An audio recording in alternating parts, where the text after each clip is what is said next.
తిరుపతి జిల్లా గూడూరు పట్టణంలో గురువారం రోజు రాష్ట్ర జిల్లా కమిటీల పిలుపు మేరకు రాష్ట్ర ప్రభుత్వం ఎన్నికలకు ముందు ఇచ్చిన వాగ్దానాల్లో భాగంగా ఇంజనీరింగ్ పారిశుద్ధ కార్మికులకు సంక్షేమ పథకాలు అమలుపై నిరసనగా AP municipal workers and employees federation CITU సంఘం గూడూరు పట్టణ కార్యదర్శి దారా కోటేశ్వరరావు ఆధ్వర్యంలో బైక్ ర్యాలీ నిర్వహించారు. ఈ బైక్ ర్యాలీ పట్టణంలోని మున్సిపల్ కార్యాలయం మీదుగా సాధుపేట సెంటర్, వివేకానంద రోడ్డు, పాత బస్టాండు, సంఘం థియేటర్, గాంధీబొమ్మ బజారు వీధి, పెద్ద మసీదు పురవీధుల గుండా సాగింది. అనంతరం నాయకులు మాట్లాడుతూ ఈ నెల 23వ తేదీన కలెక్టరేట్ వద్ద ధర్నా కార్యక్రమాన్ని జయప్రదం చేయాలని పిలుపునిచ్చారు. ఈ కార్యక్రమంలో గూడూరు మున్సిపల్ కార్మిక సంఘం గౌరవాధ్యక్షులు జోగి శివకుమార్, గూడూరు పట్టణ సిఐటియు అధ్యక్షులు పామంజిమణి, ప్రధాన కార్యదర్శి బివి రమణయ్య, గూడూరు మున్సిపల్ సంఘం అధ్యక్షులు బి రమేష్, కమిటీ సభ్యులు జి మణిల్, భూలోక పెంచల ప్రసాద్, కేవి ప్రసాద్, కేవీపీఎస్ నాయకులు అడపాల ప్రసాద్, భవన నిర్మాణ కార్మిక సంఘం నాయకులు పుట్టా శంకరయ్య తదితరులు పాల్గొన్నారు.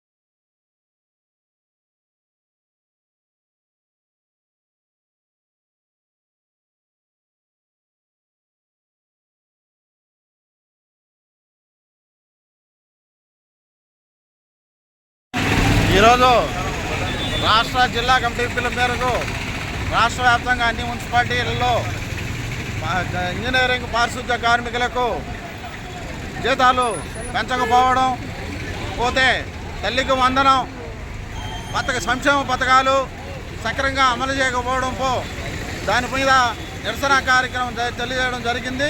నిన్న అన్ని మున్సిపాలిటీల వద్ద ధర్నా నిర్వహించాం. ఈరోజు పట్టణంలో పురవీధుల్లో బైక్ ర్యాలీ నిర్వహిస్తున్నాం. రేపు 23వ తేదీ జిల్లా కలెక్టరేట్ల వద్ద ధర్నా కార్యక్రమం రాష్ట్ర వ్యాప్తంగా జరుగుతుంది. పోతే మాకు ఇస్తానన్న ఈ సంక్షేమ పథకాలు ఇస్తానన్న మాట నిలబెట్టుకోవాలి. కనీసం సుప్రీంకోర్టు తీర్పు ప్రకారం 25,000 రూపాయలు జీతం లేనిదే ఒక కుటుంబం గడవదు.